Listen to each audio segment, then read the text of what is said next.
Recently, a client who approached me was in tears. She had been dealing with non-stop conflict and arguments with her husband. The main reason being that he was going through a difficult situation at work and he felt that she was not supportive of him. This was very confusing to her because she thought she was doing everything in her power to support him.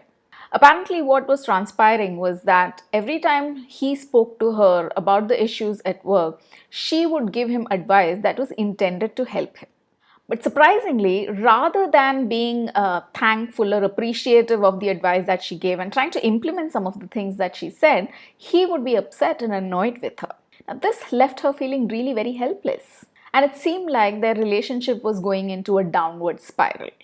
Now, this seems like a situation which is really very common, not just amongst couples, but also other family members, like parents and children, between siblings, sometimes even friends. In this video, I'm going to share with you a 4-step process that you can use in any situation where a loved one shares their challenges with you. And both of you will come out feeling supported and connected. Hi, I'm Divya Tampi. I'm a growth coach. I help solopreneurs and entrepreneurs achieve ambitious goals using the 3PM formula.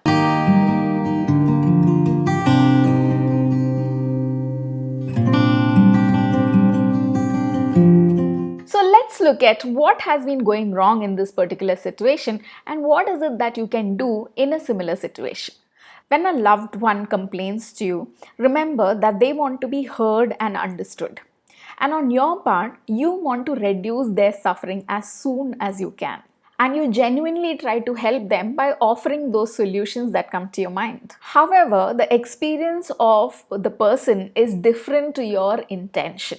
They feel like their concerns are being dismissed because there is no verbal acknowledgement of their pain. And by pain, I mean their feelings of sadness or hurt or frustration or whatever it is that they may be feeling. Secondly, they feel mildly insulted, sometimes really insulted or patronized because they feel like you have been offering them simplistic solutions to what feels like really complex problems. And by that, they feel like they're being treated by children rather than being treated as equals.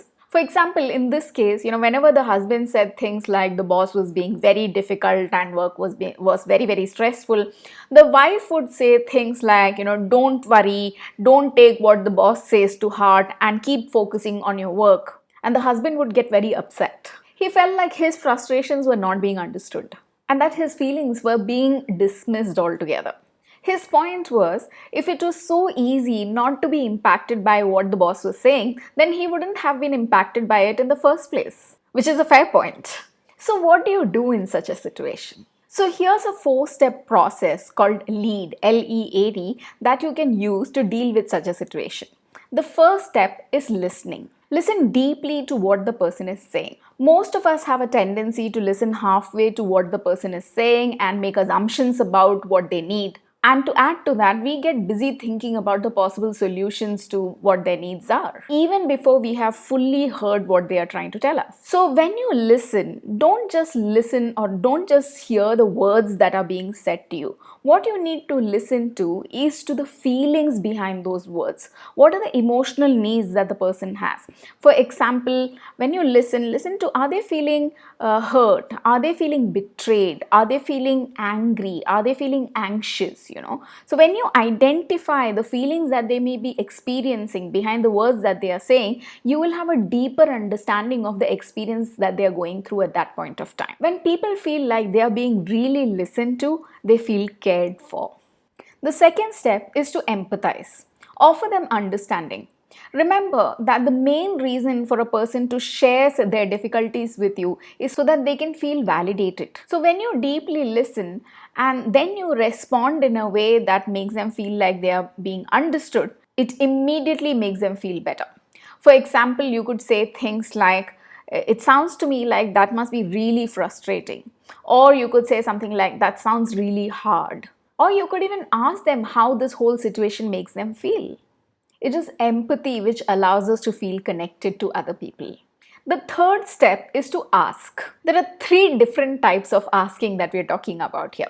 The first is, this point may be a good time for you to ask them what are some of the things that they have already tried. Now, when you ask such a question, it gives them the space to think a little about the things that they have tried already, and it also gets them thinking about what could be some of the things that they could possibly try, even without you asking that specific question. The second part of ask is, in case you have certain suggestions, you have certain ideas about how they could resolve this situation, tell them that you have certain ideas and if they would like to hear those. Basically, you're asking for their permission to share your suggestions. So you could say something like, I had a couple of ideas about how you could deal with this situation because I was in a similar situation and I tried something and it worked.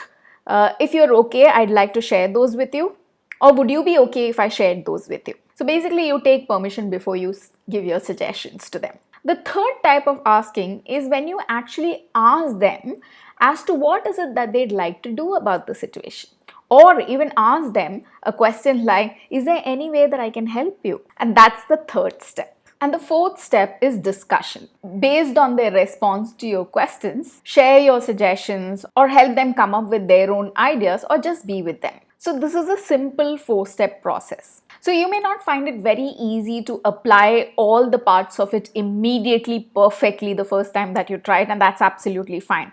The whole point is that rather than give in to your automated responses or finding a solution to the issue that the other person's facing, go through this 4-step process. Some of these steps may actually feel counterintuitive, but if you were to actually apply this even 50% of the time when you have these kind of conversations, it will make a huge amount of difference in the quality of connection that you have with other people in your life. So let's quickly recap the LEAP formula, the 4-step process. The first is listen.